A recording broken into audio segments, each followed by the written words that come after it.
이번 사연은 교회 다니는 며느리를 꼭 봐야겠다는 예비 시어머니에게 파혼을 선언했다는 사연인데요. 이제 와서 한풀 꺾여 예비 시어머니였던 분에게 전화가 왔길래 지금까지 받은 수모를 돌려주었다네요. 함께 보시겠습니다. 안녕하세요. 결혼 한 달을 앞두고 파혼했습니다. 시원하기도 하고 약간 후회가 되기도 하네요. 후회가 된다는 것은 진작에 남친과 헤어지지 않은 것을 후회한다는 뜻이에요. 제 얘기 끝까지 들어주시고 따뜻한 말씀 한마디씩 해주셨으면 해서 이렇게 글을 적습니다. 얼마 전 남친에게 연락이 오더군요. 퇴근하고 남친 어머니 가게나 집에 들러서 얼굴 비추고 마음 좀 풀어드리자고요. 남친 어머니와 할머니께서 내색은 안 하시지만 서운해 하시는 것 같답니다. 남친의 연락을 받고 가슴이 콱 막혀버리는 것 같더라고요. 제가 뭘 어쨌다고 서운하다고 하시는 건지, 남친이 괜히 지레짐작으로 저런 말을 한 건 아닌지, 퇴근하고 남친 어머니 가게에 잠시 들러 뵙고 올 수도 있었죠. 하지만 기분이 엉망인 상태에서 가고 싶지 않았습니다. 그래서 남친에게 내일 가자고 했더니 남친은 우리가 좀 더 남친 어머니나 할머니에게 낮은 자세로 대해야 한다는 말만 계속 하더군요. 저희는 이미 상견례도 했고 웨딩 사진도 찍었습니다. 직장 다니면서 시간을 맞춰 결혼 준비를 하고 있었어요. 제가 체력이 안 좋은 것인지는 모르겠지만 저는 퇴근해서 집에 오면 씻을 기운도 없는 사람입니다. 겨우 씻고 밥 먹고 쓰러져 잠듭니다. 어머니 입장에서 예비 며느리 예뻐서 그럴 수 있다고 하시지만 그런 느낌은 별로 없습니다. 양가에 손 벌릴 생각 없었지만 전세 구할 돈이 부족해서 좀 걱정하고 있었어요. 남친 어머니는 말로만 생색을 내시는 것 같았습니다. 어디 아파트 좋다더라. 거기 얻으면 되겠네. 이렇게 말씀하시고 상견례를 하기도 전에 남친 어머니는 교회에서 결혼식을 해야 한다고 말씀하셨어요.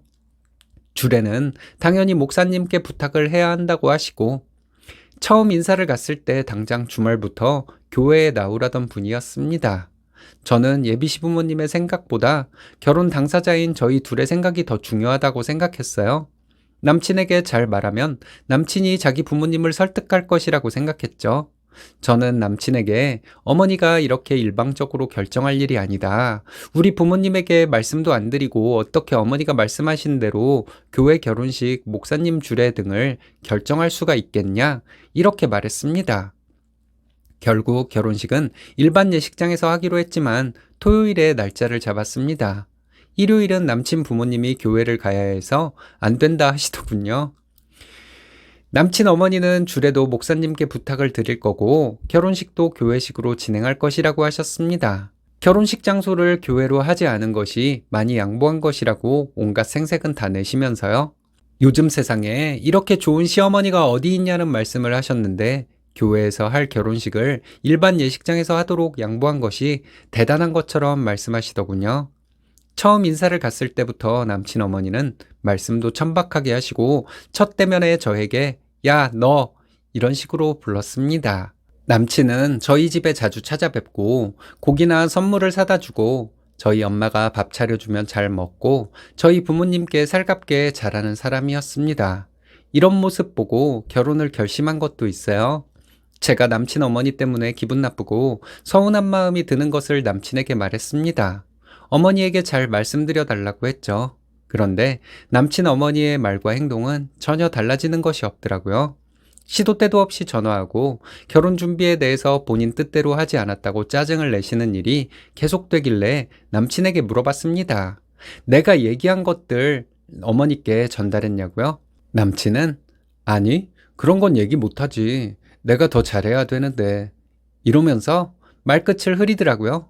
그걸 얘기를 해야지 더 잘하는 게 무슨 소용이냐고 남친에게 화를 냈어요. 남친은 이게 뭔 소린가 하는 표정이더라고요.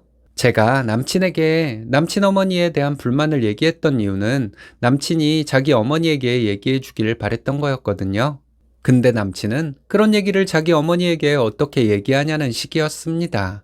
2주 전 주말에 남친이 집을 보러 가자고 해서 약속 장소로 가고 있었습니다. 남친 어머니에게 전화가 오더니 왜 아직 안 오고 있냐고 하더군요. 한숨이 났습니다.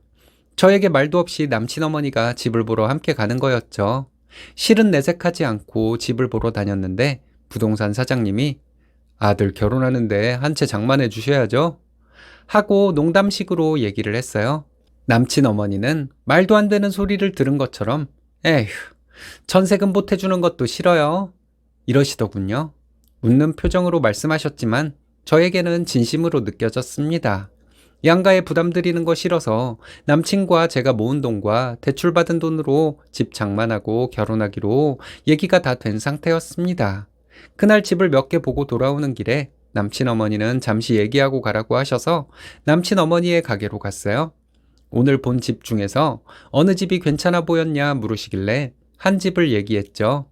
전세금이 좀 높기는 하지만 채광도 좋고 집 구조도 좋은 것 같다고 말씀드렸습니다.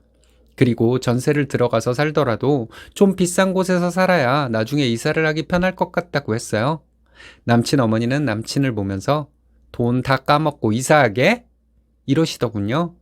이게 왜 돈을 까먹는 것인지 저는 이해가 안 가더라고요. 안 그래도 남친 어머니가 지금까지 저에게 했던 못된 말들 때문에 감정이 안 좋은 상태인데 이해할 수 없는 말을 하며 역정을 내시니 저도 너무 화가 났습니다. 그리고 어머니 하시는 말씀이 너희들이 돈 벌어서 집 사고 살림 늘려가면 부모로서 바랄 게 없겠다. 너희 결혼하는 거 내가 허락은 했지만 며느리가 교회를 다니는 모습은 꼭 봐야겠다. 갑자기 뜬금없이 이런 말씀을 하시더군요. 저희 집은 살면서 어려운 일도 있었지만 가족들이 서로 힘을 주고 힘을 합쳐 이겨내곤 했어요. 이렇게 말씀드렸습니다. 남친 어머니가 말을 중간에 잘라서 더 말을 못했지만 이어서 얘기하려 했던 말은 꼭 교회를 다녀야 인성이 바른 것은 아니니 교회를 다니라고 강요하지 말아달라 이 말이었습니다. 남친 어머니는 제 말을 자르시고는 너는 이제 우리 집 식구가 되기로 했으니까 친정은 멀리하고 우리 집에 정을 붙여야 하지 않겠니? 그리고 며느리가 교회 다니는 것은 내가 예전부터 생각하고 있었던 거니까 꼭 그렇게 해야 한다. 너희가 처음부터 나처럼 깊은 신앙심으로 교회를 다니라고 하는 게 아니고 그런 것은 기대도 하지 않는다. 다니다 보면 내 말 들은 것을 너무 잘했다고 생각할 것이다. 이렇게 말씀하셨습니다. 순간 화가 울컥 치밀더라고요. 그래서 말을 하려고 했는데 남친 어머니는 네가 교회 안 다니겠다고 하면 나는 너희 결혼 반대다. 미친. 이게 무슨 바램인가요? 강요와 협박이지. 반대하는 결혼 안 할게요. 저는 이렇게 말했어요. 남친 어머니는 깜짝 놀란 표정으로 저를 바라보셨습니다. 남친도 고등학생 때부터 안 다닌 교회를 내가 왜 다녀야 하는지 모르겠다. 본인의 종교는 자식에게도 강요하면 안 되는 것인데 왜 며느리에게 강요하고 협박하는지 모르겠다. 어머니 같은 사람들 보면서 교회에 대한 적개심만 생겼다. 이렇게 말했습니다. 어머니를 겪으면서 교회에 대한 안 좋은 이미지가 더 강해졌으니 나는 평생 교회를 다닐 일이 없을 것이라고 했죠. 남친 어머니는 너 지금 무슨 짓을 하는 건지 알고 말하는 것이냐 하더군요. 나는 분명히 말했다. 이 결혼 안 한다고 하지 않았냐? 이렇게 말했습니다. 가게에 손님들이 있어서 남친 어머니는 언성을 높이지 않고 있었는데 이때 소리를 지르더라고요. 뭐라 소리를 질렀는데 너희 결혼 절대 못 시킨다는 말이었습니다. 결혼 비용에 도움 주는 것도 없이 시어머니라고 큰 소리나 치고 교회 다니라고 강요나 하는 집에 어느 누가 며느리로 들어가겠냐며 저도 언성 높여 말했어요. 그리고 자리 털고 일어나서 집에 왔습니다. 집에 와서 부모님께 전부 말씀드렸어요. 남친 어머니가 너무 말이 안 통하고 집안 전체가 교회를 다니는 것도 아니고 남친 어머니 혼자 교회를 다니는 것이면서 나에게 교회 다니라고 강요하고 막말하고 하대하고 이런 얘기들을 하면서 결혼 안 하겠다고 말씀드렸습니다. 예식장, 주례 등도 남친 어머니가 본인 결혼식인 것처럼 정하려고 했고 처음에는 저에게 하고 싶은 대로 하라더니 온갖 참견은 다 하고 사람 짐 빠지게 만드는 소리나 해서 너무 힘들었다고 부모님께 말씀드렸습니다.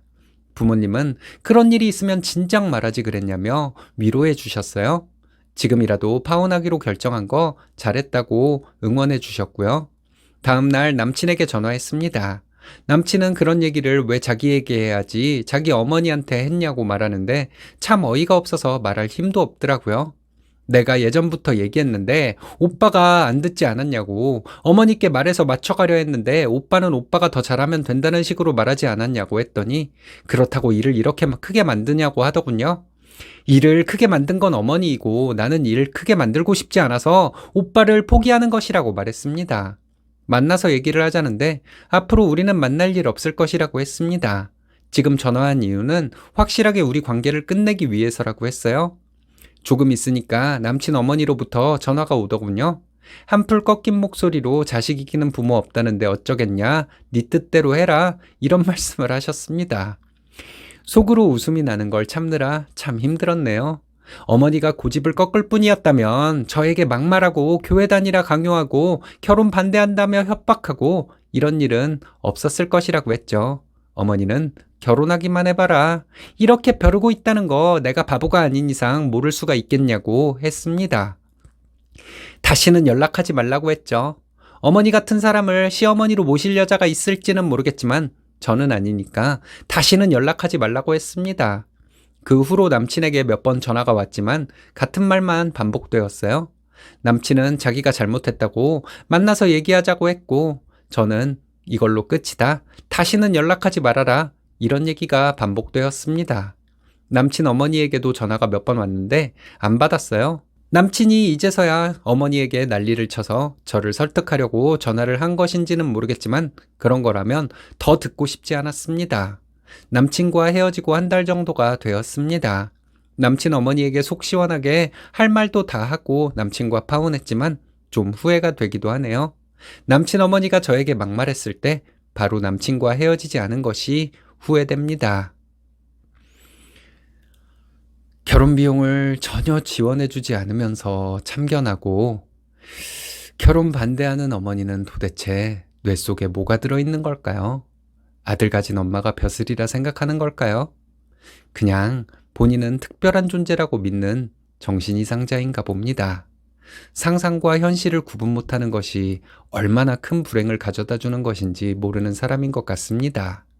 본인에게 파멸을 가져올 수도 있는 것이고 주변 사람들에게도 큰 피해를 줄 수도 있는 것인데 뭐 저렇게 배짱이 좋을까요?